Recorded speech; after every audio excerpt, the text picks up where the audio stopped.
Okay. Let me scroll on up here a little bit just to, so I won't have to get up and down as much later.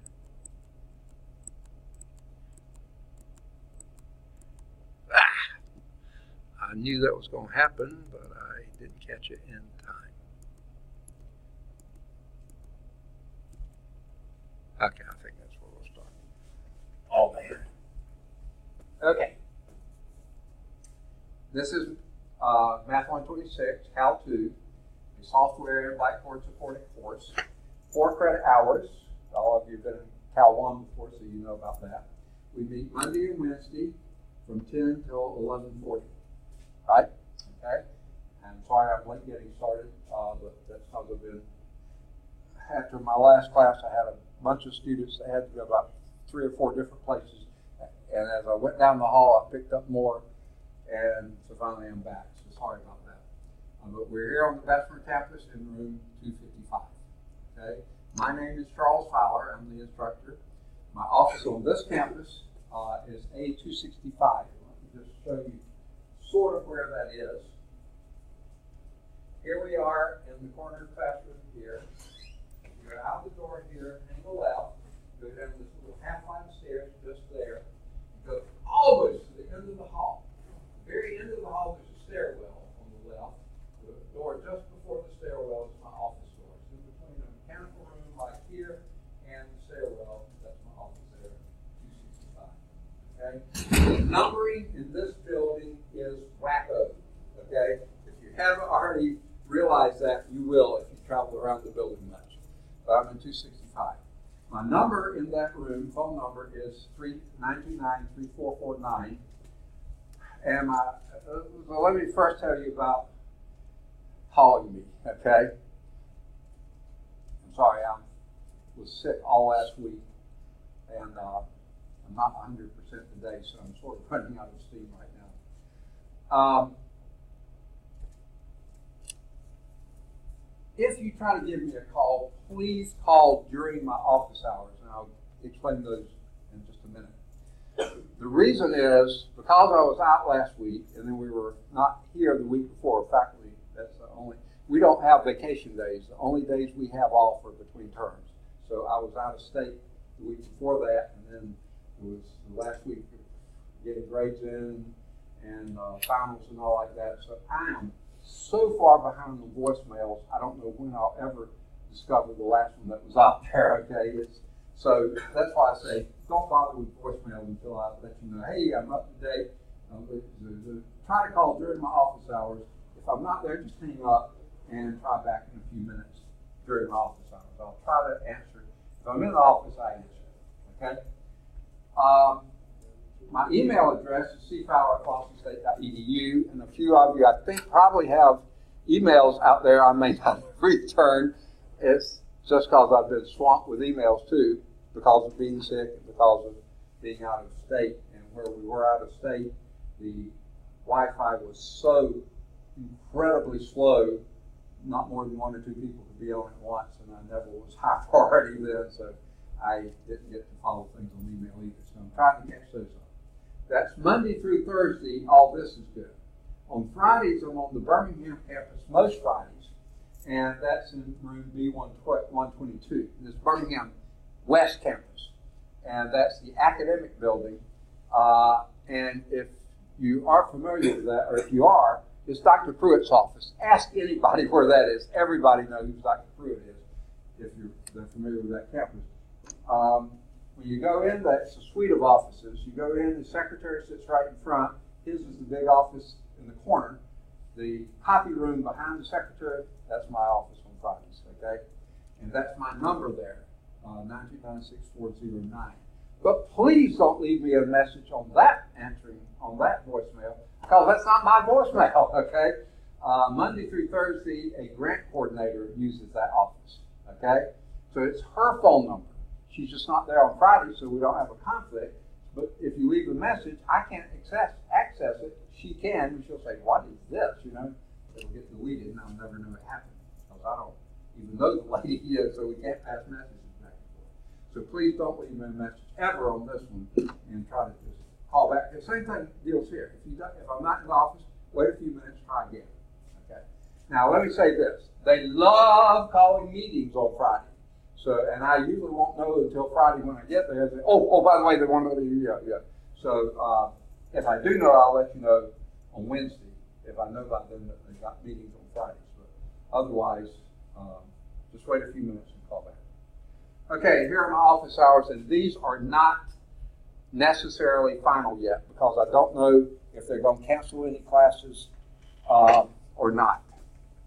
But right now, on Mondays and Wednesdays, I have an 8 o'clock Math 100 class. It just got over. This one starts at 8:30 100 class. This one starts at 10 and goes till 11:40. And then I have Cal 3 starts at, I think it's 12:15, and I think it goes to 1:55. Okay? Strange hours on that one, but I did it so I could have a little bit of time for lunch. Okay? Because I didn't know if I was going to pick up a physics class in the afternoon.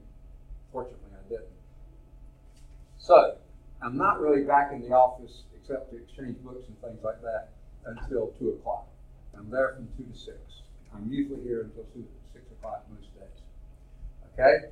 Now, Tuesdays and Thursdays are terrible. Okay? And this is where I hope maybe one of the classes might get canceled. Okay? If necessary.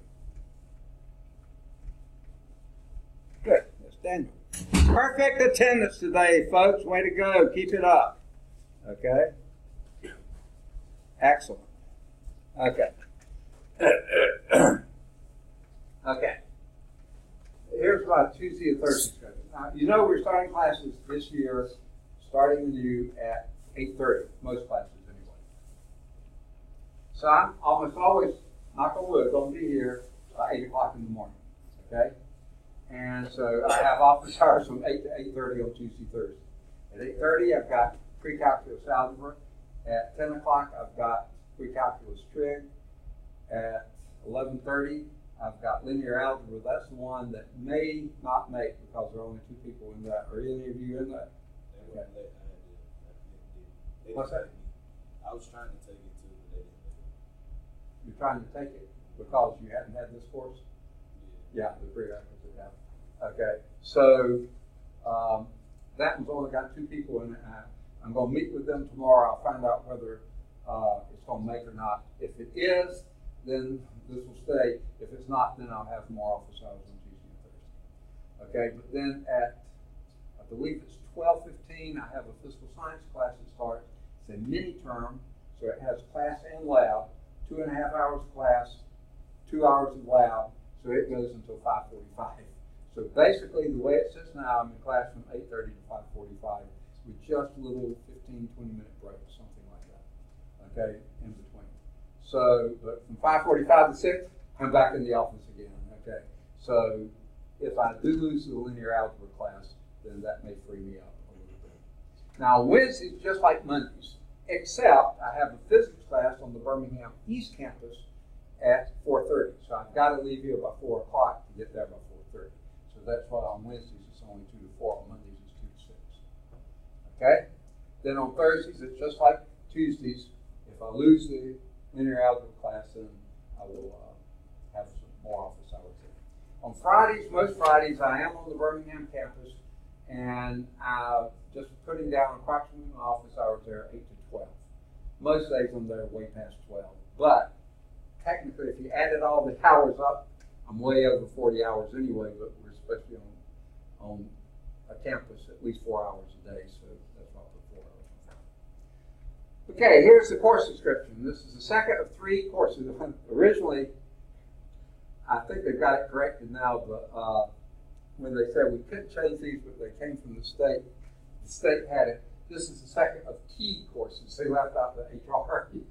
I said, I can't leave that on there. It looks too stupid, so I put it in the 3. I think they've changed it on the state level, too. But anyway, the basic calculus sequence. The topics include vectors in the plane and in space, lines in the plane and planes in space, applications of integration such as volume, arc length, work, and average value, techniques of integration, infinite series, polar coordinates, and parametric equations. Does that sound like enough for a term? Yeah, way too much. Okay. Now, the order also, they don't let us change it. This was done not by anyone here at the college. This was determined by a committee of the four-year schools and the public four-year schools in the state of Alabama and the two-year system in the state. And they came up with this. And where they got this order, I don't know. Basically, if you remember, all of you finished 125, Cal 1, that ended with integration. So basically where we start are applications of integration, and we do all those things. Then we do techniques of integration, and we do some things with that. Then we move to infinite series, polar coordinates, parametric equations, and vectors, okay? And we'll end somewhere in space stuff, and then we'll call it quits. A little bit later, I'll show you the outline, okay? So the course description, we're going to try to cover all this. We're not going to cover it in great depth. We'll try to do this and this at good depth, at great depth, because that's the important part for me of the course. And then the things on infinite series, we'll only probably do 2 sections there. Polar coordinates, maybe 1 or 2 sections. Parametric equations, 1 or 2, maybe 3 sections there. Vectors, you know, we'll get as far as we can, okay? All right. Sorry, my throat's going on me. I think I mentioned to you, but I'll say it again, I don't think Daniel was in here. I was sick all last week. About as sick as I think a couple times when I've had the flu, I was worse off than I was last week, but not much. The only thing with the flu, you usually run a high fever. This time I didn't have a high fever. In fact, right now I think I have a low-grade fever. That's why I'm sweating like a horse here. But most of you have been in my class before except you. I have a mild form of leukemia, so I have to take treatments. They have been being once a month. Thank goodness those are over with for a while. But this latest drug has just done wonders in driving down the bad counts. It was a B-cell malignancy, which are some of the white blood cells, and they have just gotten, they just kept growing and stuff. This one, they are down, way down. But the bad news is, it also has knocked out my red blood cells, my hemoglobin, my hematocrits, my platelets, and other white cells. They're also down, including the ones that are called neutrophils, which are the ones that fight diseases. And to be what they call neutropenic is anything less than 1,500 per milliliter or whatever they measure by. Before my last treatment, which was the 3rd of August, before that treatment, when I did my blood work, they were 110. And neutropenic was 1,500. So they should not have given me the treatment. We didn't have the blood results until after they were starting it, and it was sort of too late then. Well, no, what they did, they got permission from somebody. They couldn't get in touch with my doctor, but then finally said, yeah, go and give it. No, but they gave it. Insurance funds everything. They said if I didn't take it then I wouldn't get it. Insurance wouldn't pay for it later or something like that. So they wanted me to go and take it. So I did. And after that, it drove my cells even lower. And so I caught a little bit of a cold the next week, but I had some antibiotics they had given me at the early part of summer when my counts were low. And so I took that, and it seemed to help pretty well. But the counts were so low, they wanted me to start on a heavier dose antibiotic and start getting things to boost my neutrophils. Well, we started, but it was too late. I got another cold, and I had nothing to fight it off with, so it laid me flat. I mean, I was just worthless. And I was afraid it was my weakened condition. This sounds terrible, but then late in the week, Thursday, my wife caught the same thing, probably caught it from me, and she was just as bad off. And she doesn't have any of these other things. I thought, thank goodness it was a cold and not my condition. So anyway, but I'm still, like I say, I'm not 100% yet. So that's why my throat sounds as bad as it does, and I'm low of energy. Okay. The prerequisites here, sort of crazy. Basically, you need Cal 1. Okay, you know all I have. Okay. The co-requisite, there are none that are required here, so we'll move on from there. Here's a text. And this is a part of the syllabus that I haven't gotten updated yet, okay? And so I don't have it all printed out for you, but you probably got an email telling you this, okay? And this is going to take way longer than it should. Here's your text. And it says required, meaning it would be most helpful if you have the text. It's Calculus by Ron Larson, okay, and Bruce Edwards. Now,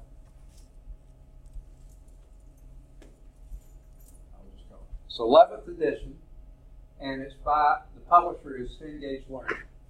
And generally, they're one of my least favorite publishers, because prior to this year, they were the most expensive. And they weren't, in my mind, any better than any of the others. But they had an in here at the college. They have either their hands in somebody else's pockets or someone else's hands in their pockets or something. But there was an awfully strong relationship somewhere, and they wanted us to have it. But this guy here, Ron Larson, because of the agreement they had, we wound up with his pre-calculus algebra course text. And it's the best course for pre-calculus algebra text that I've ever used. Not because the material in the text is any better, it's the same as all of them pretty much, but because of this. This guy, Ron Larson, has 3 independent, absolutely free, but correlate with the book websites that you can go to and get all the help you could possibly need. At least it looks like it to me. One of these is called calcchat.com. A new one is called calcview.com. And the other one is called, I'm pretty sure it's called larsoncalculus.com. All 3 of those are such excellent websites. They have tutorial helps on the problems in the book. They have certain of the examples in the book. They go into more detail. And just about anything you could want from a publisher, from an author, he does it. For free. For free, he does it. He has them out there. Okay? So that's why I'm in favor of this book. Okay?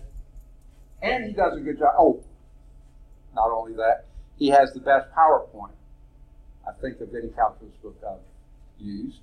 The one we used before now was a good book, same equivalent book. Lousy, lousy, lousy, lousy PowerPoint. Okay? This one has great PowerPoint. Okay? So not only does he have those extra things, he has good PowerPoint too. So that's why we're doing that. It's a 2018 text, so it should be around for a while. So if you own it, you can sell it if you want to, or you may want to hang on to it because it's that good of a text. And all that stuff is free, and it doesn't depend on you being enrolled in anything. You're in it. Okay? If you have a graphic calculator, then you'll probably find it handy. It's not required for the course. Paper, graph paper, pencils. Of course, you need paper of some nature. It's up to you whether you want graph paper or not. Pencils or pen, I don't care. Someone else did the syllabus. I didn't change that. But you certainly need paper. Now, Blackboard, they put this in here and they don't let us change it. And this, I'm going to change this first sentence because it doesn't make any sense. It used to say all students must use Blackboard to gain access, and when they updated it, they put all courses must use Blackboard. The courses don't gain access, okay? To me, this is to provide access to vital course information. But that doesn't really make sense either, so I'm going to change it because that first sentence makes no sense at all.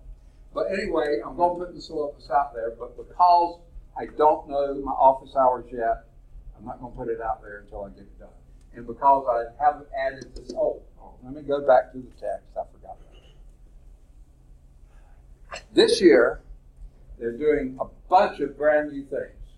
And one of these new things is this thing called Cengage Unlimited. Have you seen anything about that?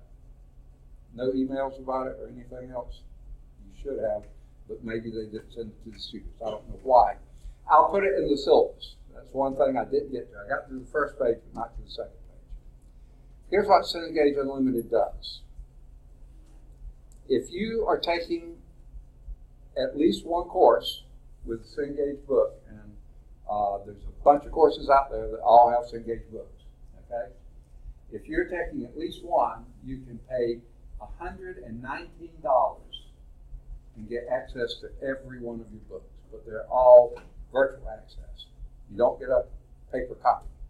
If you want a paper copy, I think it's an additional $8 or something like that. So, but you have to pay the $119. And now, that's only good for one term, though.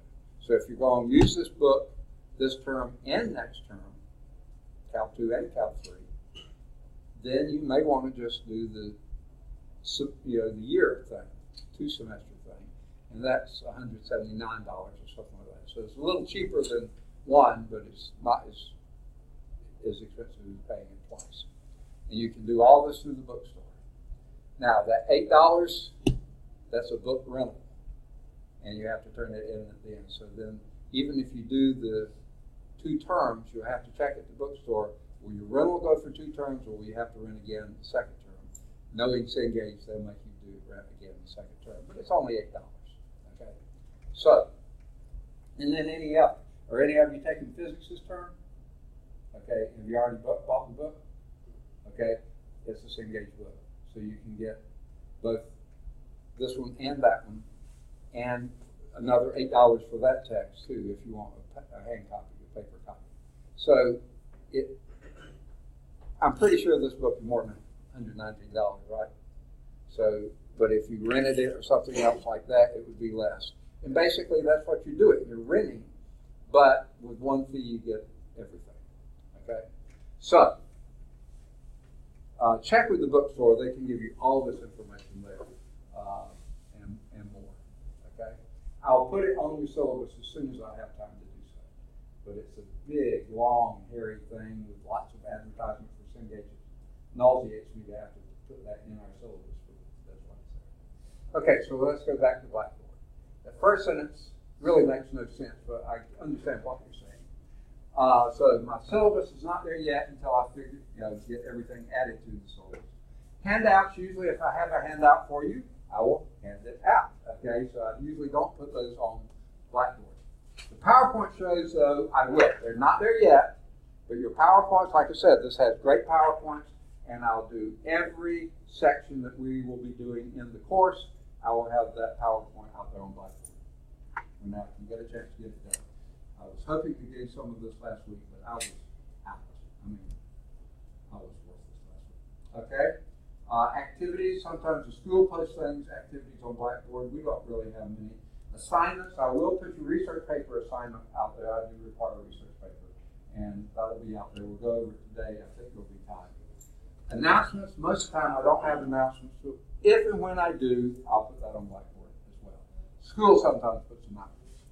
I do not like this next sentence either. Failure to use Blackboard could severely damage your ability to pass the course. Isn't this such a negative sentence? I far prefer, but they don't let me change it. The proper use of Blackboard would greatly enhance your ability to do well in the course. It's a much more positive and I think more accurate sentence.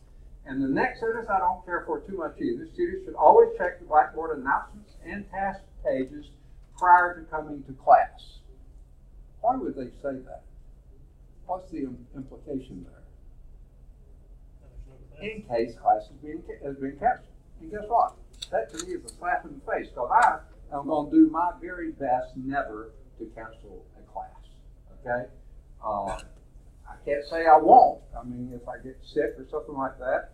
But the odds are, if I get that sick, I'm not going to be able to, put an announcement out there in time.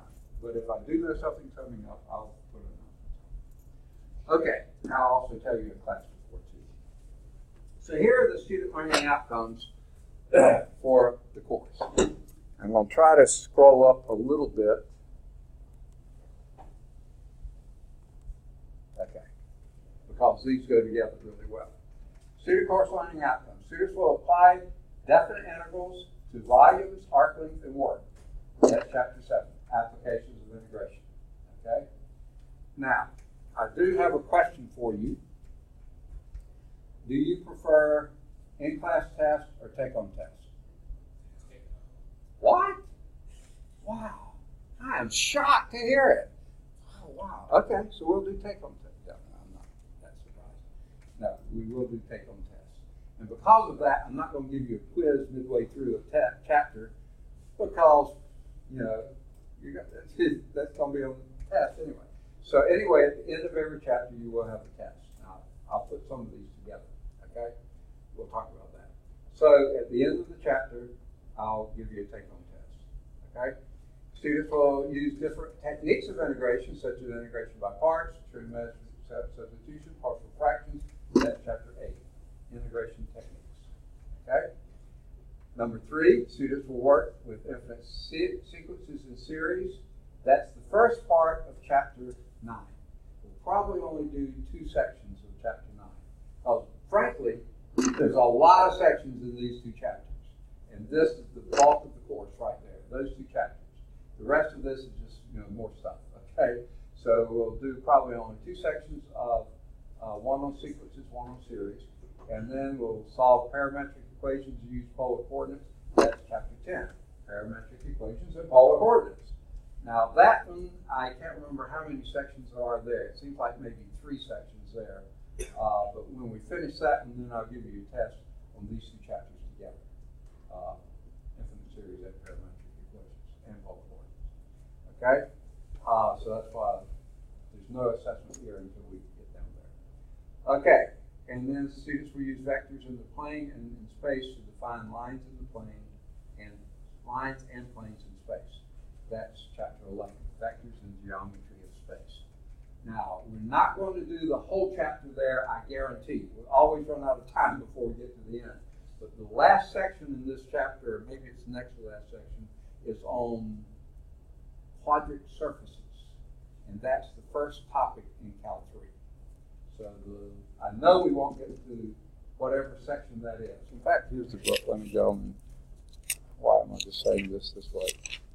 Okay, let me go through that again. Chapter 7 is applications of integration, and we'll do 1 through 5. Okay, that covers areas, as you see here, arc lengths, and work. Okay. The last 2 sections there are great sections, but generally we just don't have time to do all those. So we'll do 1 through 5. Okay? And then chapter 8 is application or techniques, integration techniques. And that's again 8:1 through 5. There's a little bit there about numerical integration. Integration by tables and other integration techniques and proper integrals. That wasn't mentioned in your course description, so we'll just do those techniques 1 through 5 there. And then infinite series, chapter 9, that's 1 and 2. And then chapter 10, we'll start with 10-2, 10-2, 10-3, and 10-4. So there's 5 sections in those 2. And then chapter 11, which is vectors and geometry in space, again 5 sections there. Okay, the 6th section is the one with surfaces in space, and we'll wait and do that in 227. So basically, 5 sections, 5 sections, 5 sections, 5 sections. So 4 tests, 5 sections each, 2 questions for each section. Basically, is what it's going to wind up being. Okay. Any questions on that so far? And then the last is your writing competency, and that's your research paper, which I'll go over a little bit later. Okay. Any questions? All right. Well, how will I evaluate all this stuff? Okay. And they require that first sentence to me, which is a wasted bunch of words. But anyway, a research paper is required. Now notice that, required for the course. That doesn't mean optional. That doesn't mean droppable. It's required for the course. It will count as a test score, and it cannot be dropped. Now, your other, what was it, 4 tests? 7, 8, 9, 10, 11. Yeah. 4 tests. The lowest check. Okay. Let me back let me go on to the next step. The final exam may not be dropped and will count as one test score. So let me tell you why I skipped to that. Every time I've taught this course, this looks like it's probably going to be the best and fastest class I've ever had. So hopefully we'll move quickly. But the odds are every time I've taught it, I've never gotten everything covered by the end of the term and said, okay, and here's what will be on your comprehensive final. We're always covering that last chapter like crazy, and usually the last chapter test is your final test. Of course, it's the final test, it's the last test. But it's not going to be comprehensive. Except in the sense that everything you've done builds on everything that you've had before. So in that way, it kind of is a little bit comprehensive. But that's not what we're talking about here. So the odds are that last test score will be your final exam. Okay? And because the final exam cannot be dropped, now I go back and say the lowest of your chapter test scores may be dropped. That's the first three. Okay, because the fourth one's going to be your final. So of those three middle ones, you can drop the lowest of those three. Okay. Each assessment will be based on a 100-point scale. Now, this rest of it is stuff they put in that, frankly, I guess your research paper, yeah, that's important to talk about plagiarism there, but your test, good luck in plagiarizing your test. Okay. So anyway, your grade system, 90s are A's, 80s are B's, and 70s are C's. That's once I've dropped below a score, that kind of stuff, that should get you up in a good range. Now, of course, not turning in a paper, you don't want to do that. Missing a test, especially that last one, you don't want to do that. So if you do everything, you should do okay. Okay, 60s or D's. Now, here at Lawson, y'all have all been here for a while, right? A 60 is not a passing score. It's not a failing score, but it's not a passing score. You make a D, you're going to have to repeat the course. Now, the difference in the D and the F, in this case, you 1 quality point, this gives you 0. So this one hurts your grade point average more than that, but that still hurts your grade point average. So don't go there. Stay up in the ABC range. Okay, and I had to change. I could not let it go. The way this was first done for us, and we were told we couldn't change this. This is the wording to use. Here's what it said. The instructor always rounds up. That's what it said. For example, a 79.5 will be rounded up to an 80, a B. But a 79.4 would remain a C. Well, now that's not always rounding up. That's just normal rounding, okay? So I changed this. I took out the always rounds up. It's normal rounding. A 0.5 or higher is going to round you up. A 0.4 or lower is going to not increase at all. If that was a 78.5 and a 78.4, it's not going to matter anyway. You're going to get a C. If it's 80.5 or an 80.4, you're still going to get a B. It's only when it's that 79.5 and 4 that it really makes a big difference. But by the time I, move your lowest test score and stuff like that, that takes care of any of it. You get the score you have. Now, I've used Blackboard for that, and it doesn't cheat. It rounds normal. Okay. So let's talk a little bit about attendance. Let me just do this and then back up. Okay.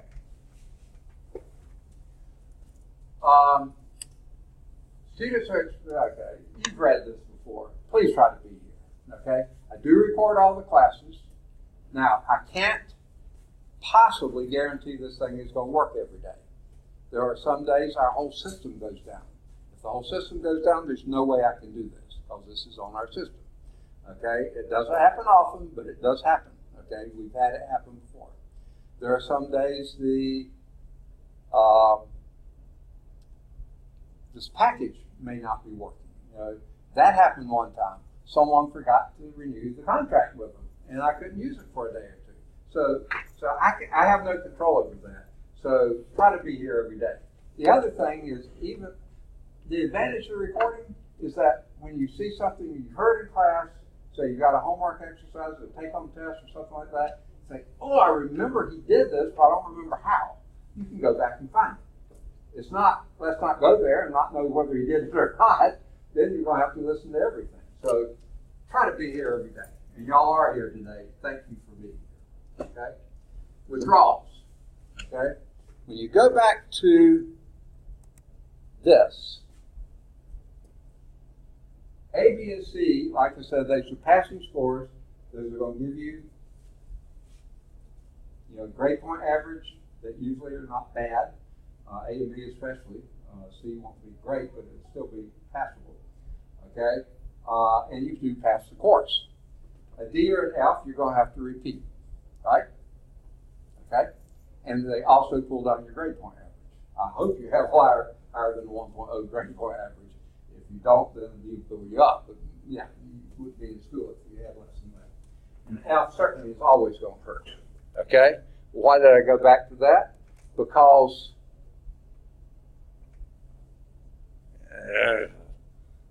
on this thing on withdrawal, I'll try to keep those on the page now. That might actually be a good thing. Okay. A withdrawal, two things here. If it looks like you're going to make a D or an F and you have no way around it, say you've been sick or you missed so much class or whatever, and you don't see any way you're going to get anything above a D or an F, I can't think of any reason not to withdraw. Okay? Because you're going to have to repeat a D or an F, you're going to have to repeat a withdrawal. Okay? Financial aid will pay for one repeat of a course, it won't pay for two. Okay? So that's no difference there either. Okay? A D or an F is going to lower your grade point average. F more than a D, but they're both going to lower. A withdrawal does not affect your grade point average at all. So if it looks like you're going to, and you can tell your friends this too, make a D or an F in a course, I see no reason not to withdraw. Now they go into some things. Withdrawal can prohibit progression in nursing and allied health programs, negatively impact the financial aid status. But guess what? A D or an F is going to do the same thing. Okay? You're going to have to repeat it, so why have it lower your grade point average where a withdrawal is not? Now, I've actually heard people like this. Well, I don't want to make less than an A. Well, okay, that's up to you. And frankly, if you make a C in a course and then you go, well, if you're making a C and you withdraw, then you repeat the course and you may have a chance. But I mean, that's your choice. D's or F's, by all means, withdraw. I'm not ever going to advise a student with an A or a B or a C ever to withdraw. That's up to them. Okay. All right, let's move on from that. Makeup work. That's kind of hard to figure if you have a research paper and take-home test. Where does makeup work come into that picture? Well, it sort of does a little bit. When I give you one of those take-home tests, okay, we'll talk about the research paper later, okay? But when I give you a take-home test, try your very best to have it back to me within a week. Now, that's not absolutely required, but I always give you at least a week to work on it. There's two reasons for that. First reason, you always have one day before it's due that you get to ask me questions, okay? For instance, what in the world do you mean by this question? I mean, what is it asking for? Then I can try to explain it to you, okay? Here's one question I will answer, but it won't be the way you want me to. Can you do number 7? My answer is this: yes. And that's all, okay? Because I'm not going to do number 7. That's why it's a test, okay? But here's the much better question. You find the homework exercise in the book, and basically your test questions are very similar to your homework exercises. Find the test question, a homework exercise in your text that's similar to that question. Can you do number 14 on page 73? Yes. I will answer that one yes, and I will do it, okay? So that always gives you one day to ask questions like that, okay? Clarifications or me repeat something we've done in class. Okay. The second reason I give you 1 week, you always have a weekend. Okay? Because some of you may be working during the week too, or have so many classes and it's hard to do. The only time you have really to sit down and put a concentrated number of hours together might be the weekend. If that's the case, you know, you have a weekend. Now, some of you work all weekend, I can't help that, but I've done all I can. So, try to get it done. Now, those who've had me before, you know I never hold you to a week, okay? But I do want you to do this. Before I pass out test number 2, I want you to turn in test number 1. Because you may be making some errors on test 1 that if you start test 2, you're going to do the same thing and not know you're making an error, okay? So always try to get it in before the next week. Try to get it in within that first week, okay? I will drop your lowest test score, not the final and not the paper. One of the other 3 I will drop.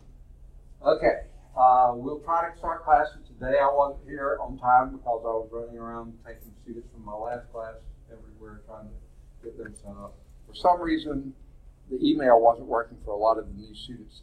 I gave them how to do emails, and that's how you do Blackboard too. They weren't working, so I had to get them down to someone who could help them with that. And in the process, I picked up students who didn't know where to go and where to go. So many new things are happening this time. So I'll try to be here on time. You try to be here on time. If you can't be, it's okay. Everything's going to be recorded. Try to be here. Now, this next section they've added recently, and you've probably seen it in other courses, maybe even in my course before, but this one on academic integrity, which I'm not trying to say is an important thing, but does it need this many paragraphs? Plagiarism, they already said something about that. Cheating, surely you know by this point about that. And then they have professional decorum, you know.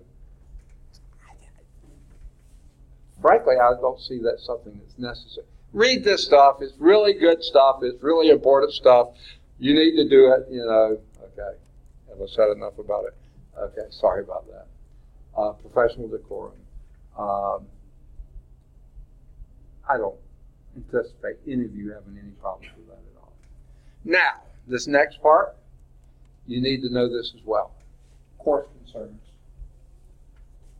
This is added to it. If you read all this stuff, if you're having a problem, okay, with the course, first talk to me.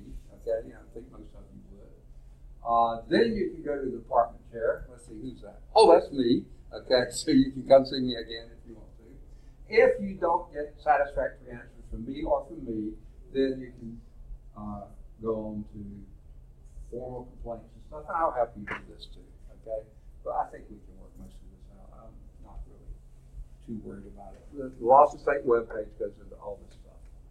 Now, this next part, I don't want to minimize much, but I'll just say this. Discrimination and harassment. Whoa, I know that. Okay, I'll stop there.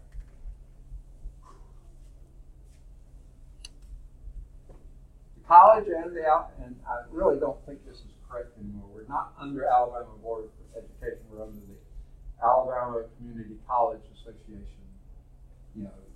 situation. That's a recent change, but they updated all this but didn't get that corrected. Okay, are committed to providing blah blah blah. All this. Okay. Environments free of harassment and discrimination related to an individual's race, color, gender, religion, national origin, age, disability, all that kind of stuff. Such harassment is a violation of state board education policy. Now it should be the Alabama College Association policy. Any practice or behavior that constitutes harassment is a violation of that policy. They've said it before, and said it again. Recorded immediately through the advocate system. Students and faculty are permitted to submit complaints, blah, blah. I really like the way they said it before better. And by the way, I count in here bullying or anything that comes close to that. Here's what I think about this whole topic.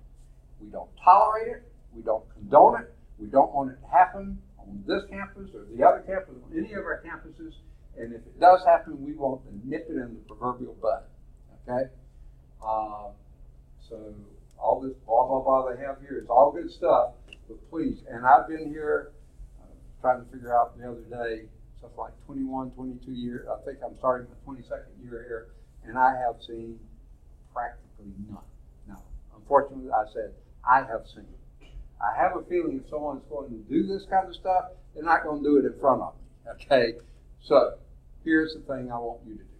If you see, sense, hear about, or any other way there's any possibility it's going on, please let us know. Because like I say, people are not going to do this in front of me, usually. Okay, I don't think they'd be that stupid. Okay, but if they were, then they're going to get it. But they may do it when I don't see it. So please get the word back to us. We don't want it happening here. We don't want any discrimination. We don't want any harassment. We don't want any bullying. We don't want any kind of things that make people uncomfortable. So let us know, and we will deal with it. Now, the closest I've heard of this, now again, I haven't seen it. And this sounds really stupid, but it did happen. And this probably doesn't even fall under here, but this really did happen. We have great automotive programs here. Now, those programs are generally, this is a gross generalization, but generally attended by kids right out of high school. And they're usually kids that really didn't like the academic part of high school too well. But some of them are pretty sharp students, but they wanted hands-on stuff, okay? Now, a few times that has turned into, Daddy makes me go to college, and this is the closest thing I could think of I wanted to do. Not really interested. There was one kid like this one time. I had him in my class, and he was not very good at the academic side, and I just assumed he probably really liked car stuff. Well, later I found out he really wasn't doing anything over there either. He was just attending because his daddy wanted him to. And one day at lunch, he just decided to start walking across the cars in the parking lot. Just walk from one car to the next and to the next. Somebody saw it. Yeah. You mean like walking on top of the cars? Yes. Okay. Really stupid. I'm sorry. I didn't say that down. Okay. And someone saw him, snatched him off there. He was in the dean's office in just a few minutes, and in just a few more minutes, he was off campus, and we've never seen him again. Okay, that's what I mean. We don't want it to happen. I don't think that really qualifies there, but to me, that's a good model for what we want to do with discrimination. I mean, we're going to give everybody a fair shake, a fair hearing, and everything else, but we don't want this stuff happening. Now, this is talking about something far more serious than walking on people's cars. That can be pretty serious, but we don't want this. Now, Americans with disabilities. Now, that was sort of mentioned up there, disability, but here it's really, this is by law. And frankly, for y'all, most of you have been in my class, you have you'll notice I'm hard of hearing. I'm old and decrepit and that kind of stuff, so I'm hard of hearing on top of all that. So I'm pretty sensitive to disabilities, okay? But whether I am or not, it's the law, okay? So if you have anything or you know of anyone who does, please get them to bring the documentation to Dr. Renee Herndon on this campus or Ms. Janine McCoy-Jones on the Birmingham campus. Either one of those, get the documentation to them. They will then communicate with us. We'll do whatever it takes to make sure that you have the best shot you can at getting a good education. Any questions on that? Okay. This is not the course calendar. This was the summer's course calendar. I'll get the current one out there when I can get everything else updated on the syllabus. And then after that, you'll see there is a page. Now, don't worry with this now. You can't even access it because I haven't put it out there. But when I do put it out there, hopefully the syllabus will have been corrected, up to date, updated, and everything else. All that Cengage stuff will be out there. And then you can either type in this and email it to me or print it off and sign and print your name and give it to me, either one. Any questions on the syllabus so far? Okay. I'm so rapidly running out of gas here. Okay, This was my faculty locator card I was working on this morning. I was actually here really early this morning and thinking I was going to get a lot done, and then all the people started needing to find classes and stuff, and I only got a slight distance here. I'll get that corrected and put up there too. Let's end that and go to this. Here's the research paper instructions. Okay. You get to choose your topic. Any topic you want to do, it can be a person, and lots of people contributed lots to all the topics we're going to get in this course. It can be a theory, it can be a phenomenon that's explained by calculus or described by calculus. I love the application papers, any application of calculus to your field of study or your field of interest. It may not be what you're studying.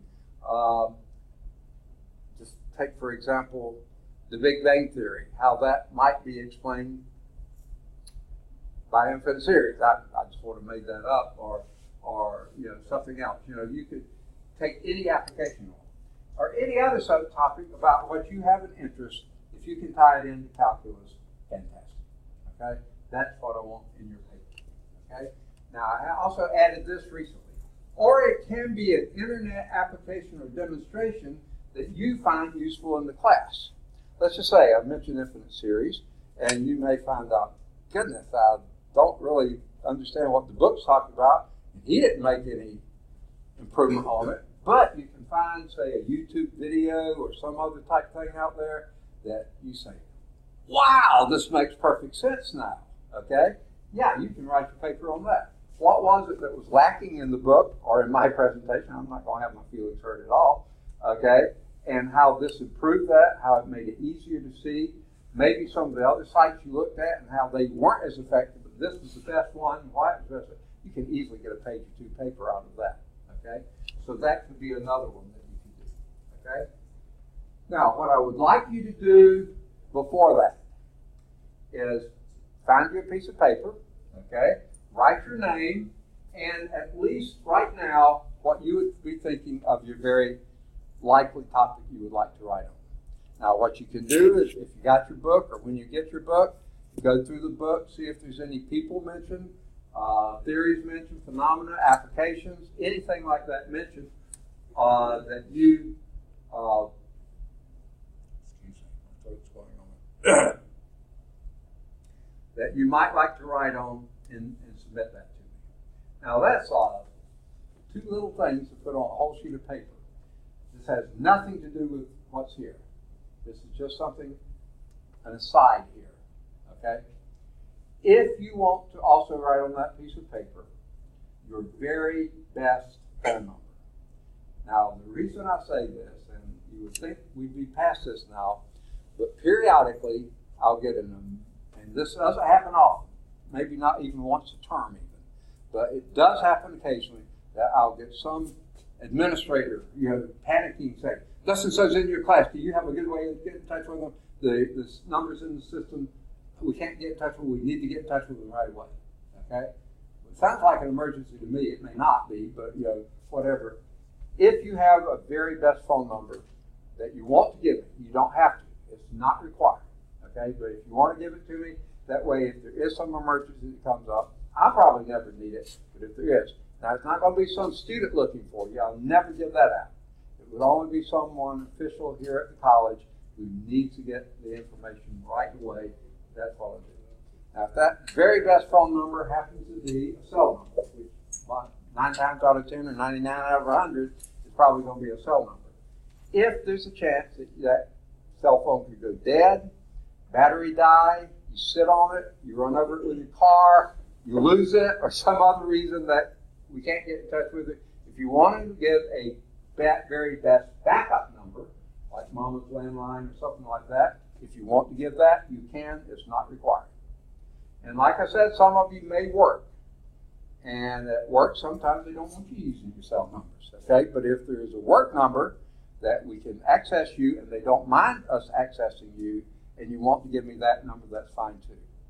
You can give me 0, 1, 2, or up to 3. I can't think of any reason you could need to give me more than 3. But if you think of a reason, you can. you can also give me those numbers. But that's not required. Definitely not required. I do want your name and your paper type. Okay? Now, you'll need to find at least one, 2 or more are better, but at least one outside source for your paper. Guess what? This book has some really nice little blurbs on Isaac Newton or Gottfried Leibniz or some of these others. Guess what? This is not an outside source. You'll need to get something outside the book. That's the whole reason for research. Get you outside the book into the real world, kind of, okay? So you'll need to get at least one, but 2 or more are better outside sources for your paper. The sources can be from other books, journals, articles, newspaper, magazine. I've had students get transcripts from Nova, PBS, broadcast. All sorts of things, Any of those that you can find in the library or any, now here's the problem, any legitimate source found on the internet. And I usually go through this spiel in most of my classes. If you were to press me on it and say, what is the most incredible thing that's been developed during my lifetime, invented, developed, whatever, it would have to be awfully close to being the internet. Because I don't think in 1951 the internet even existed. Okay? Maybe somebody's idea about it had, but it wasn't there. And this thing is, now it's just incredible. You can get anything you want to, but tapping a few things on your telephone. Okay? There's 2 major problems with it, probably way more than 2 that I can think of right now. At least, they're probably way more than half the stuff you found out there is total garbage. Okay? And the second problem is sometimes you don't know which half. Okay? So, be very careful with stuff you find on the internet. If you have any doubt, run it by me. I'll say, oh, no, that's great, that looks good. Or, I'm not too sure about that. See if you can find something else, okay? But again, the textbook is not an outside source, so you need to have something outside the book, okay? Now, how long does your paper need to be? At least 1 word process page of text. Now, I single space this. I want you to double space, okay? And this is 12 pitch and 12-point font. I want you to use something no bigger than this and not much smaller than this, okay? Now, what do I mean by 1 word process page of text?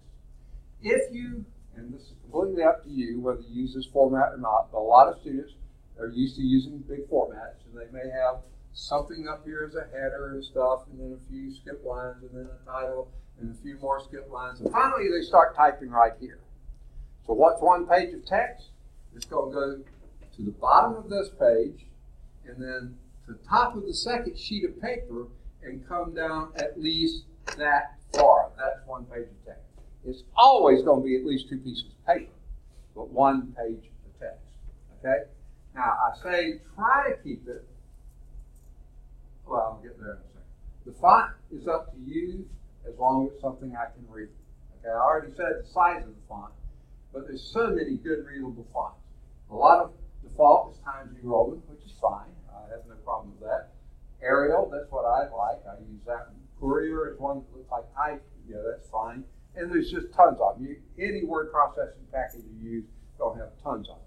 They also have things like hieroglyphics or Greek or Old English and stuff that I can't read. I don't want to see any of that. I want it something clear, clean, easy to read. You're trying to make this easy for me. Remember, that's your whole goal of life, is to make things easy for me. Make hundreds on your paper. Those are the easiest ones to grade, right? So, okay, keep it easy on me. Okay. All right. Try to keep the paper less than 2 pages. Now, it's not a requirement. I'm just saying, I don't want it to be a big onerous thing for you. I want you to have something you're interested in, get out there, look at it. Wow, this is good stuff. And I don't want to destroy your enthusiasm. Like if you find something you're really fired up about it, and if you need to go 3 or 4 pages because you can't quit, it's just that important to you, that's fine. I don't take off points for it being too long, at least not directly, okay? There's no penalty for it being longer than 2 pages. Anything less than a page of text, like I described to you, that you're going to lose points on that. But anything greater than 2, you're not going to lose there, at least directly. And let me do a time out here and explain what I mean by that. This hasn't happened often. And in fact, it hasn't happened at all lately. But it has happened in the past before. I've had some students who, for some reason, think, well, I'm not going to give them much quality, but I will give them a lot of quantity, and that'll count, won't it? Not really. If you give me a lousy paper, okay, let's start it over again. Let's say you turn in your paper, okay? When you turn it in to me, it's a 100-point paper, okay? Now, I can hear you now. Then don't grade it. No, I'm going to grade it. And as I grade and read through it, you start losing points, okay? So if you give me garbage, you're going to have a lot of points lost. And if you give me many pages of garbage, you're losing more and more points. So don't give me quantity versus quality. Give me quality first. Make it enough quantity. But if it's a good paper and it goes 4 or 5 pages, I'm going to enjoy reading every bit of that, okay? But if it's trash, if it's garbage, if it's not been spell checked, if you've not been careful at all with it, I'm not going to enjoy reading any of that, and you're just going to lose more and more points. So I don't take off points for it being too long unless it's more and more garbage, okay? So don't do that, okay? I shouldn't even mention that. You may use any standard format that you choose. For most of you have probably had your English courses. They almost always teach MLA format. If you want to use that, it's fine. A lot of professional organizations opt for APA format, which is American Psychological Association. They came up with a real neat, easy, straightforward, clean format. And a lot of people said, wait, why reinvent the wheel? We like that. You can use any one you want to. Just be consistent. For instance, here's what I mean by consistent. If you start by blocking your paragraphs, block all of your paragraphs. If you start by indenting your paragraphs, indent all of your paragraphs. Okay, be consistent. Don't change font in the middle of a sentence or in the middle of a paragraph or from one paragraph to another. There's no reason to do it. Now, italics, that may be important or something, but change back when you need to. If you do something and your format calls for you to shrink the margins, then bring them back out when you finish whatever you're doing. But be consistent. Now, here's one of the things. And again, I don't see it all that frequently, but I have seen it before. Let's say somewhere up here you make a reference to your first source, okay?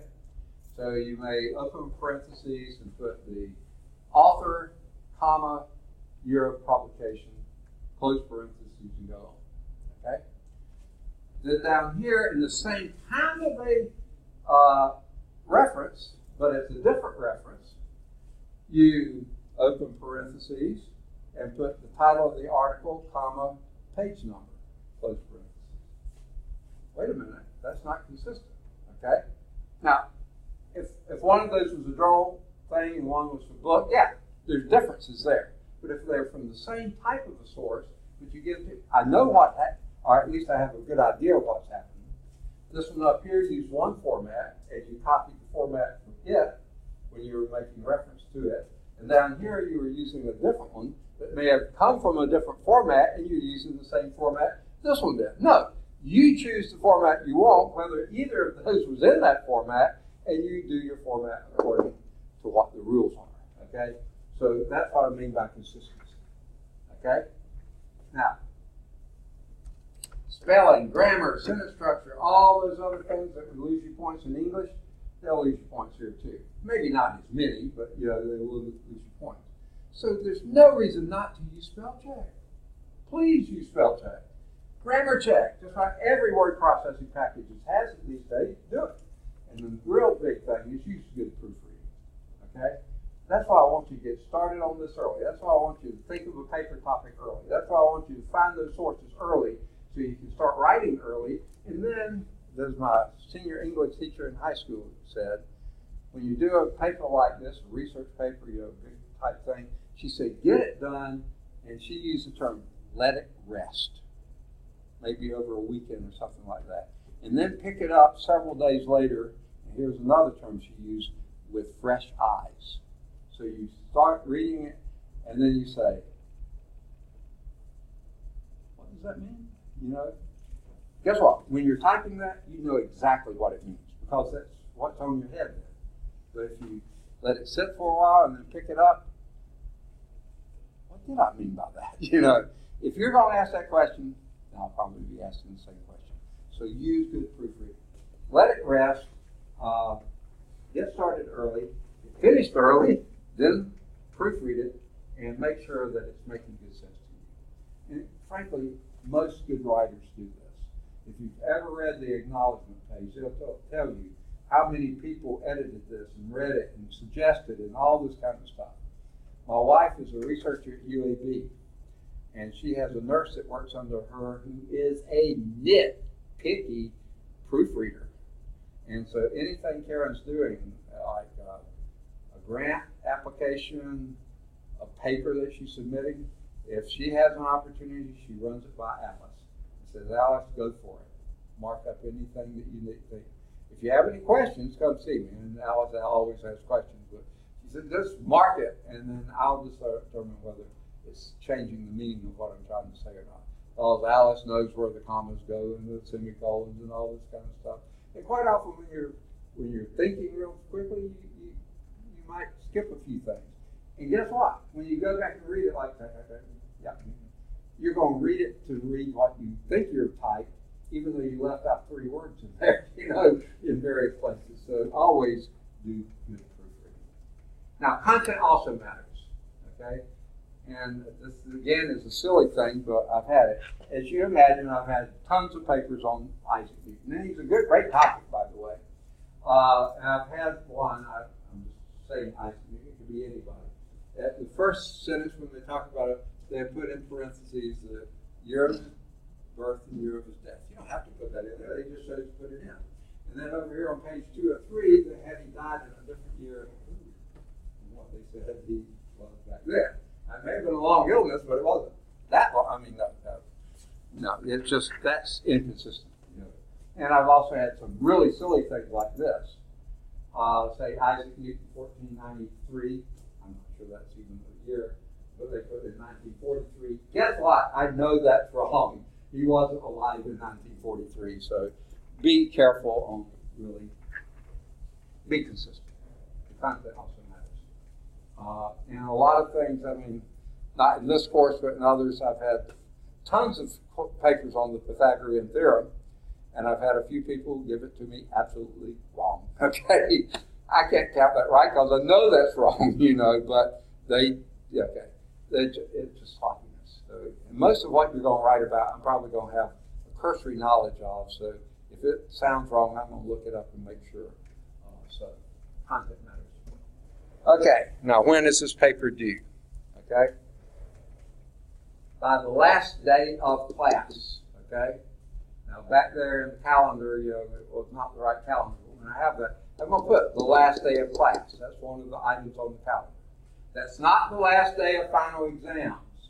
It's the last day of class, the last Monday or Wednesday that this class meets as a class and we talk about calculus before I give you that last test. That's the last day of class. That's when the paper is due. Okay? I don't want all the papers coming in during finals week. I've got plenty to grade during finals week. I want them in before that. Okay?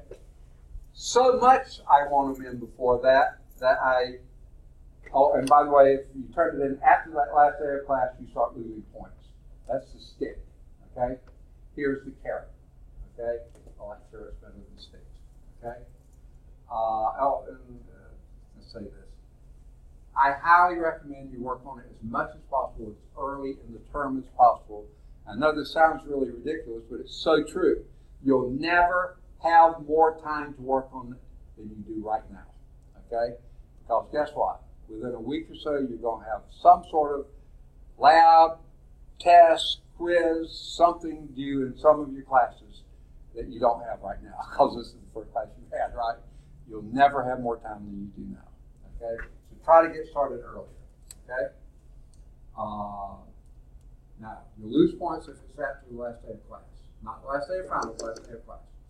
If you submit your paper in the month of August, now that's not much time, but if you get it into this month, 4 bonus points. Whatever your score is, I add 4 points to it. Okay? If If you get it to me in the month of September, 3 bonus points. Okay? October, 2 bonus points. Anytime in the month of November, 1 bonus point. Get it to me in December, you just get your score. Okay? So the earlier, the better. There's the carrot. Okay? I like carrots. Okay.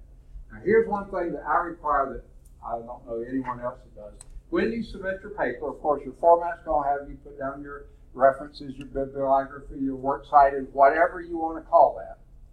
But I, in addition to that, want you to attach a single page from one of your sources. Okay? Let's say it was a book from the library. Take that book over to the copier, copy me a single page from the book. Say it was a journal that you found online. Okay?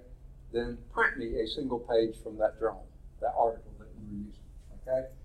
Give me a single page from one of your sources. Now, if you're just reporting on one of those links, the web YouTube video or something like that, then just give me the link from that computer application, because you can't print a page from a YouTube video. Okay, so give me the link for that, and that will suffice there. Any questions on the research paper? It probably was way more than you wanted to hear. There's my information again. Okay, I didn't put my second phone number. I probably should do that. We're going to do that now.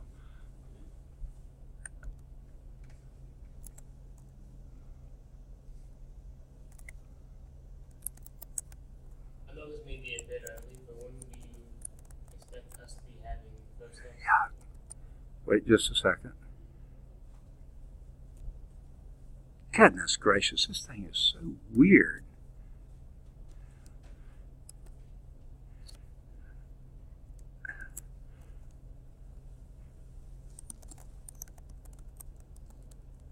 Okay. Look at that. There's an undo button to talk about. Huh? There's an undo button. Yeah, let's see if that'll work. Okay. All right. That gives both of my numbers there. Now, what were you saying? I couldn't follow. I'm saying I know this is a bit early, but when do you expect us to have our first test? Oh, when we finish the first chapter. You know, whenever that is, and we're trying to get moving pretty quickly. Okay. See, what is it? This class goes till 11:40, so we've got time. Let's see. No, there are a couple more things we need to do first. Okay, one, my locator card, you saw part of it there. I'll get that completed and put it on Blackboard as well. Oh, let me tell you where all this stuff is going to be on Blackboard. You're familiar, all of you are familiar with Blackboard. When you go to this class in Blackboard, you know there is a series of tabs over here. In fact, it seems like it's a long series now. It used to be fairly concise. Now they got all sorts of things. If my memory's right, it says something like class handouts and more. Okay, if you find that tab somewhere down there, I think it's somewhere way down here. Class handouts and more, click on that. Now, right now, there's nothing there, so don't look for it now. But that's where the syllabus will be. That's where your research paper instructions will be. That's where my locator card will be. That's where I'll put all of the PowerPoints that we'll use from every section we do. And here's the other thing I usually do. Over the years, students have given me websites that they found useful for the class, or I found things that I've seen on the internet or email or something like this that look like they might be useful. I'll put those things out there as web links. They'll be under that, class handouts and more. Okay? And then, toward the end of that, there will be a thing that says YouTube video. It'll probably say Math 126 YouTube videos. That's where I'll put these things. Okay? Now, I'm not set up for that now. That link is not there yet. But as soon as I get it done, I'll have today's class and any subsequent class there. Now, in addition to that, I've taught this class before and done this, in fact, last summer. So, all of those classes are going to be there. The new stuff's going to be at the bottom. But when I put something in like the syllabus today, I take off the syllabus for summer. But I'll leave those up. And then when we do the next class, I'll leave that one on, take off the equivalent one here. So you can always look ahead, if you want to, or you can look back and see if I did it any differently, you know, the last time.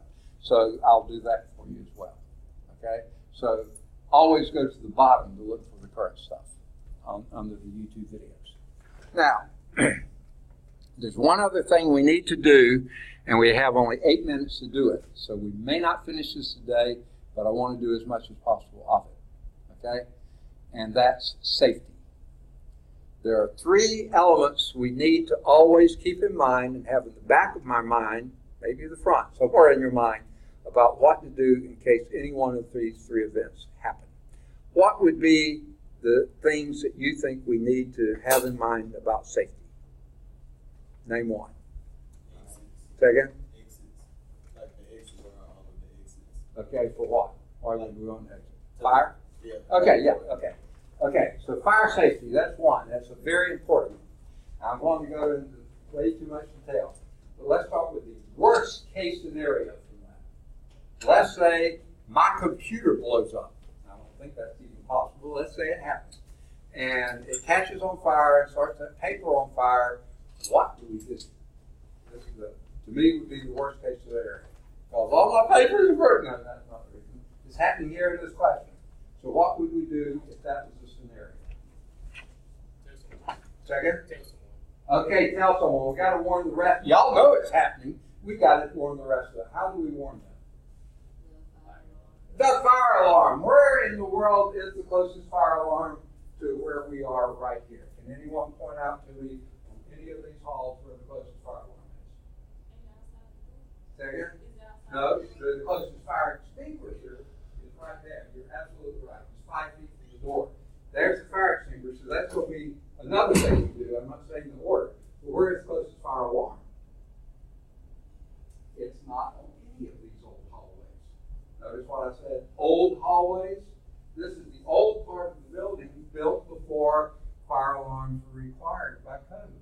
So don't look on any of these hallways. Okay? Now, where do we look?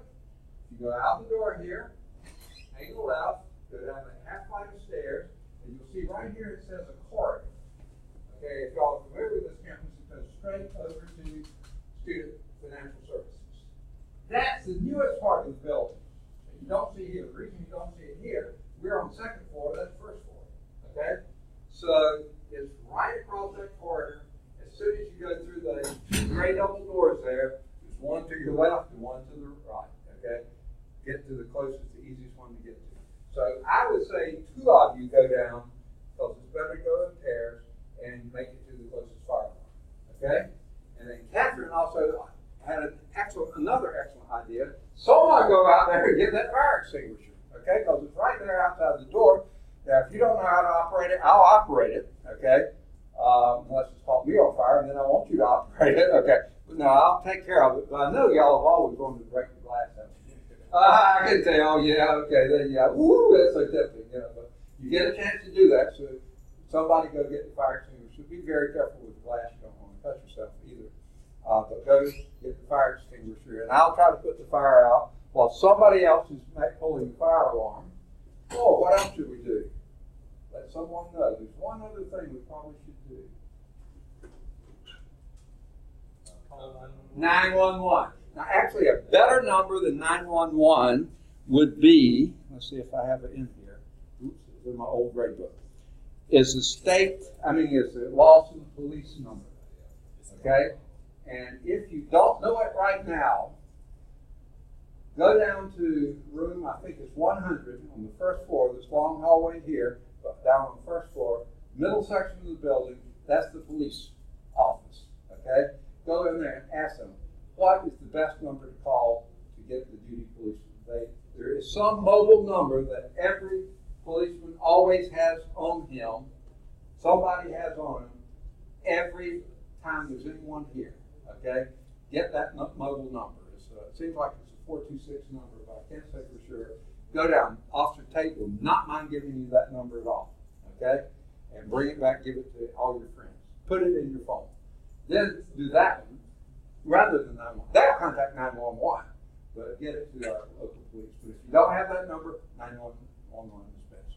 So that's 3 ways we notify, 2 ways we notify people. Fire alarm and and calling 911, or, I got the number. what's that? I got the number. Okay, what is it? 205-925-3587. Okay, let me write that down here.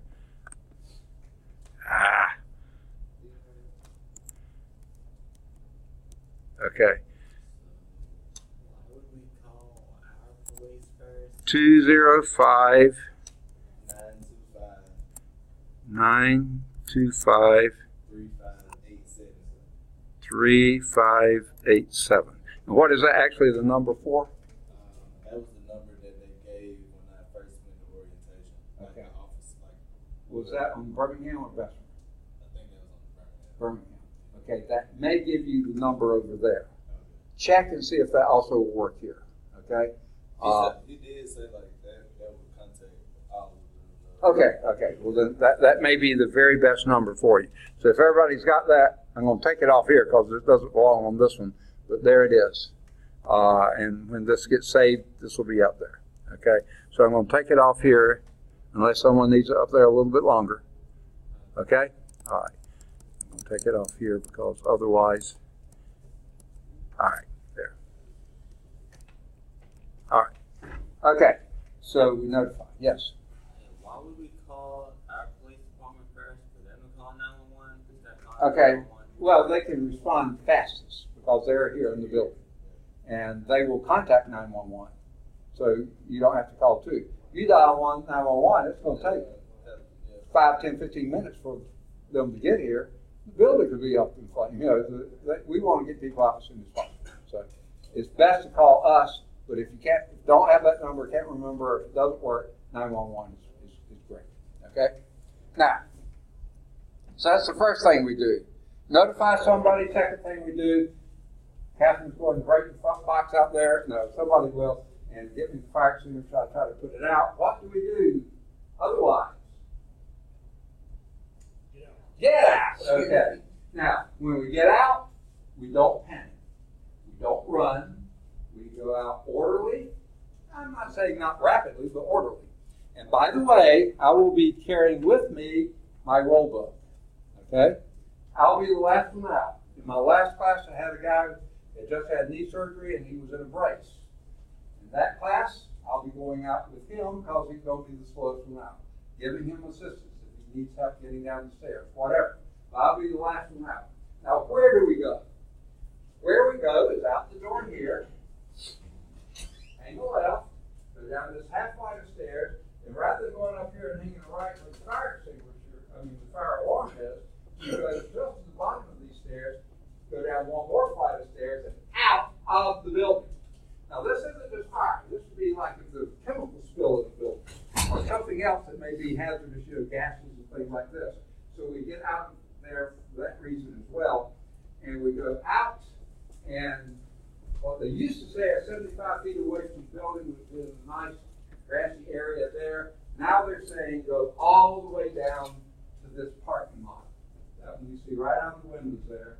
Here we are in this classroom right up here. We go down to this parking lot, right down there. Stay together as a group. Okay? The people who did the fire extinguisher, the fire alarm, you get with the others as they're leaving and get down there. I'm coming along. I'm old and decrepit. I'm going to be the last one down. I will be out there with my roll book. I will call the roll.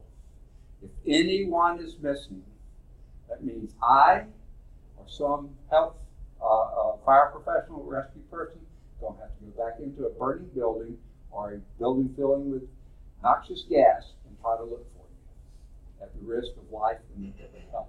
Okay? Don't do that. Don't wander off. Don't say, hey, fire, no more classes today. I'm home. Stay together. Stay in a group until we get the roll call. Make sure everyone's accounted for, and then they'll let us know. They may say, okay, you can go to this room, that room, or go home. They will let us know, but not until we've accounted for everybody. So don't disappear. Okay. I think we've run out of time. So next time we'll talk about the other two safety issues. And once we get those done, we'll be on to calculus. Okay? And I think I told you where we're starting. It's chapter, what was it, 7?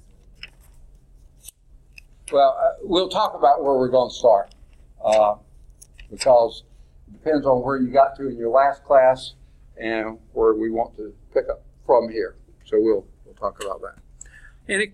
Sorry, I've got hiccups. Any questions before we exit? All right, already got a paper topic. Way to go. And phone numbers. Good deal. Okay, excellent. Okay, and as far as I know, we'll run this class even though it has few students. I'm glad y'all are all here. That really makes for thing. And by the way, the other thing that will help big time, and maybe you all have already, if you haven't paid yet, the administrators don't look at how many come to class, they look at how many paid. So if you haven't paid yet, please get that completed as soon as possible. Because sometime this week they'll go through and they'll hatch it. So we do have a chance. First day, last semester. Yeah, they have done it on the first day. I think they're just so swamped with as many students we've got now, they may not be that quick, but they could do it. So please get paid as soon as you can. That's why I was confused about withdrawing over the summer, because they told me that if I didn't pay, I would be purged, kicked out anyway. So Oh, really? You never paid for the class? I had like $400 that I owed, and so instead of paying the $400, I decided to wait till this semester. Okay, check on them and make sure they follow through on that, because I don't remember. I mean, but I just checked in my student suites and I have an F. It does have it? Okay, that's what I was afraid that I had to do. So please check with them and see why that wasn't Who done. would I talk to? Either admissions or registration, registrar, one of those two. Because, like I said, you were still on the roll at the end. Okay. All right. Yeah. Where did you say that we could get those books things that, like we can get all our books on it? Yeah. The web? Go to the bookstore, and they should have all the information there. As soon as I can, I'll put it up here on your syllabus, but I don't have it there yet. Okay, but the bookstore should have it. Okay. Have a good day. All right, you too.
What's all that? It's coming. He went down the hall. Oh, okay. Is it the capitalist? Three. Yeah. Ready for this? That's it, man. As ready as I can be. For real. I had them for Cal too. When you had it. Just last, well, this past summer, summertime. So you ready, man. I was off. I didn't take notes. I didn't take notes. I was off this summer, so like now we're going to be dead. Oh, yeah. So right now, like, what's gonna happen? Yeah, shit. It's not For you, it's that gonna be easy because like Cal 2 is fresh in your mind. Yeah. So you just pick that up. Yeah, I hope, man. Shit, for real. It was difficult for me to keep up with Cal too. I mean, I made it out, but this shit was kind of hard, bro. I ain't gonna lie. I mean, it's basically just dealing with the same thing. I mean, if you learn Cal, if you go right into calculus, and you learn the fundamentals of calculus, I mean, it's great because all of it really the same thing. Yeah. You just picking back, adding some more additional stuff, but other than that, it's all like the same thing. How does it conduct these exams? Huh? How does it conduct exams? Exams? Yeah. I don't know if he does it for this class, but for my last class, he had take on. So he had take on tests, quizzes, and exams. Now, the only thing that we had to do really for like a grade, I mean, all of us are grade, everything's been great, but we had like this paper we have to write. I don't know if he's gonna do it in this class, but we'll see. I'm tired of writing papers, but gotta do what you gotta do to get out, right? Alright. For real. That's good. Because But yeah, it's pretty easy, man. Really, you'll like it. Overall, it's cool too. Is your first time taking? yeah, I usually take Dr. Brown. Dr. Brown. Yeah, Brian. Yeah. I have him too. For, yeah. For general physics. Oh yeah, I got physics. I got for Kyle and physics. This semester? Last one, Oh, that's shit. like last spring. Yeah. For Kyle, I took for Kyle Kyle 2 and physics 224. Yeah. See, this is my first. When I take Dr. Brown, and it's Dr. right? Yeah. Yeah. When I take him, it's gonna be my first time taking. So it'll be my first time taking physics. First time taking science. We doubled the class size. Yes. But hopefully we'll triple it. I'm sorry, just went to go to the restroom and I was on the way back, about halfway here, someone grabbed me from back. Can you help me find? Oh man. First day of class is usually like this, but this is probably even crazier than normal. All right, goodness gracious. Okay.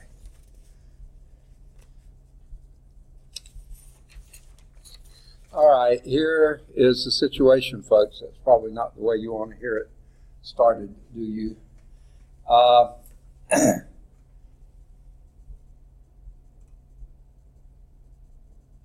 You're probably either Daniel or Muhammad.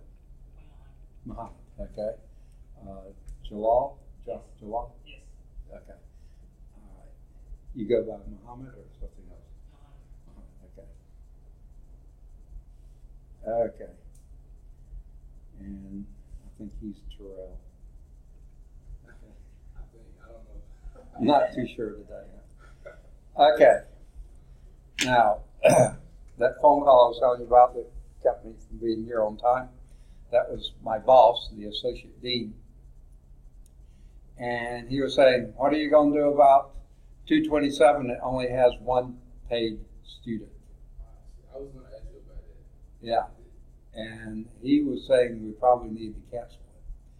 But I said, let me meet with the students. I'm going to be meeting with them right now and see, are either of you the paid student?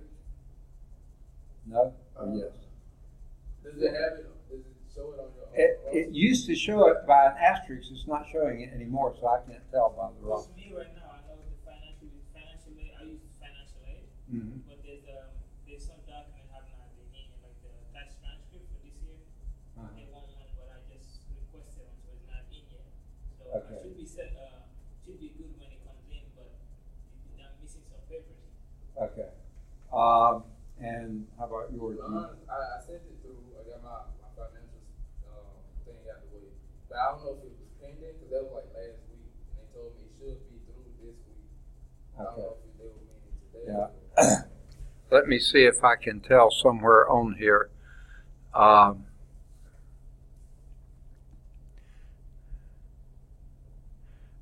Oh, the other thing is the system isn't working well. I'm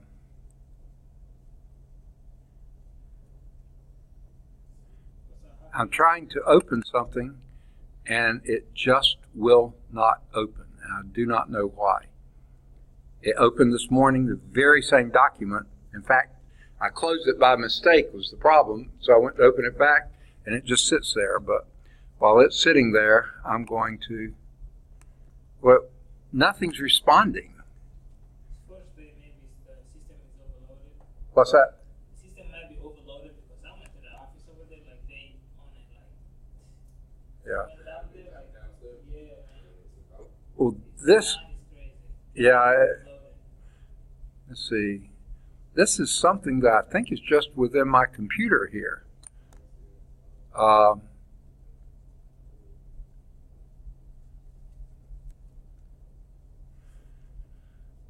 might need to just close down everything. Let me just see. It's just been bizarre. Okay. Let me just see. Because I can't get to check what I was wanting. And that says everything's running fine, but they're not showing. Okay, so let's end that.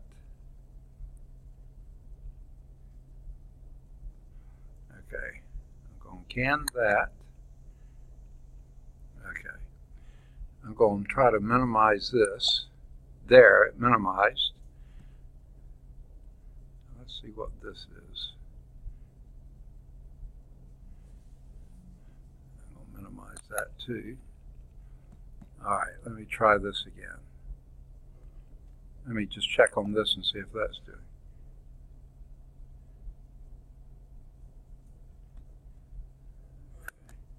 That seems to be okay. So let me try this. Just may have been that too many things were open. I don't know. There were that many open before, but it worked okay. So I'll minimize that, minimize that. Okay, and I'll even minimize that. Okay. Dr. Fowler, my status says I'm registered. Okay. I don't know if it's supposed to say. Well, let me, I can get to it now if it'll open. Now I'm counting on the system, so whether that will work.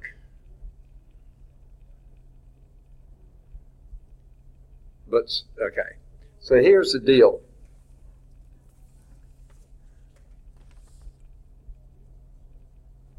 Six. Okay. Well, that, okay.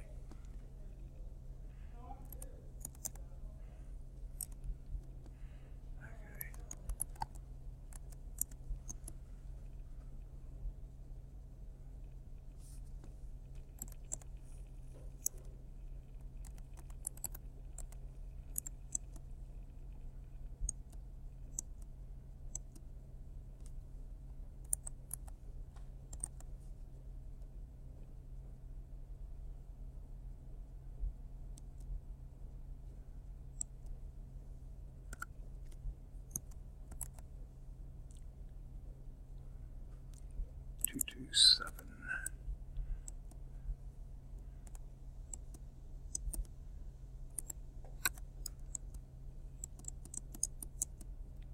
Okay. Still have 4 listed, and so half of you are here. So let me get out of this and go to a different one. INRI.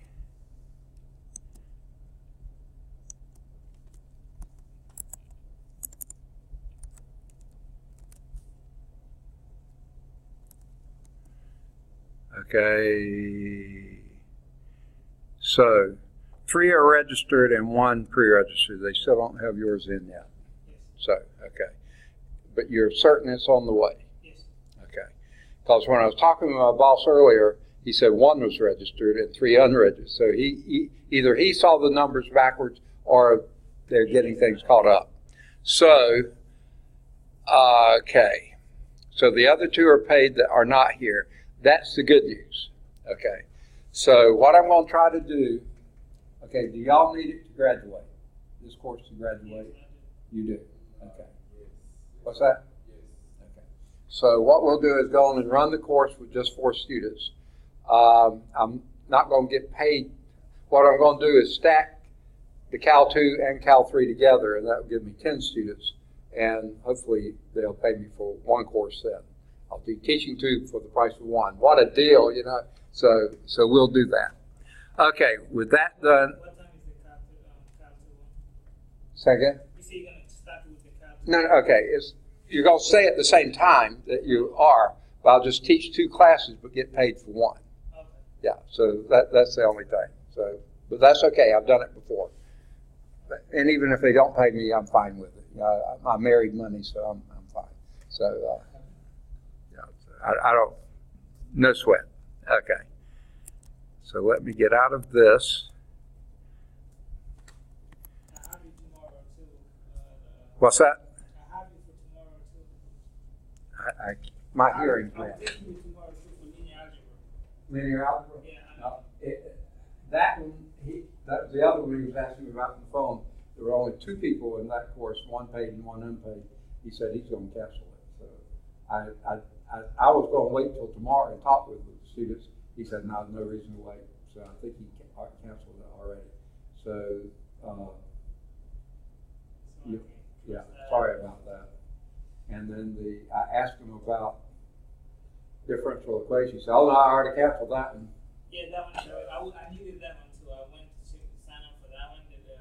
That one also was already canceled. That one was canceled since, it was canceled when I went there, when I went back for registration on Thursday. On Thursday. Yes, when I went there on Thursday, it was already canceled again. See, I was out 4 days last week because I was sick. Sick. Yeah, so I'm still not 100%, but I'm functioning somewhat today. So it looks like, now what he told me he was going to cancel it. Like I said, that was the phone call I was on that made me late getting up here, was that he was asking me about some of the courses. And he said, I said, well, I was going to meet with them tomorrow and see let's go on and cancel it. Well, I didn't know who was in it, so I couldn't say anything. But so we'll plan to keep this one at least. Sorry about that. I'm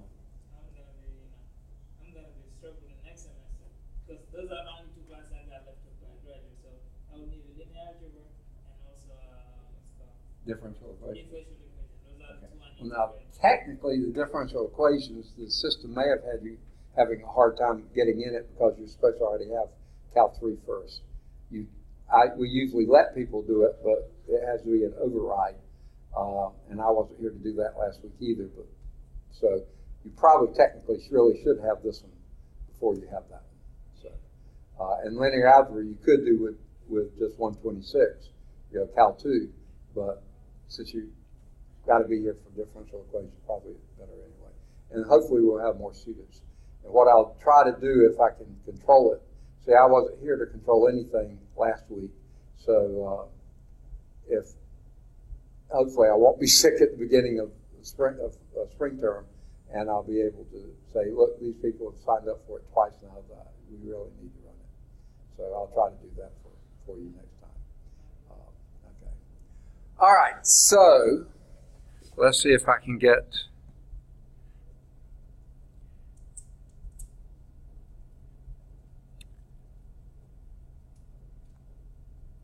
That's not what I want.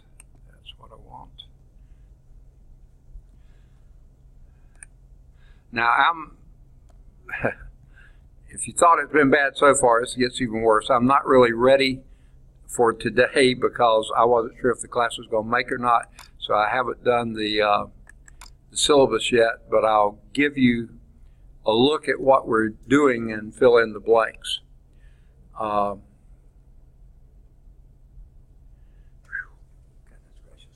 All right.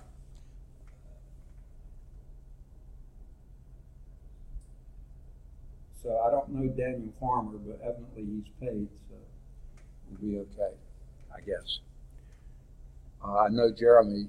Will he be around, or do you know? I have no idea. I thought you were supposed to keep up with him, huh? No. Yeah. I have no idea. Hopefully he'll keep up. Okay. All right. Now. Are we using the same book? Yeah. And there's a bit of information on that too. Did you buy the book, or did you rent it, or you bought it? Okay. Oh no.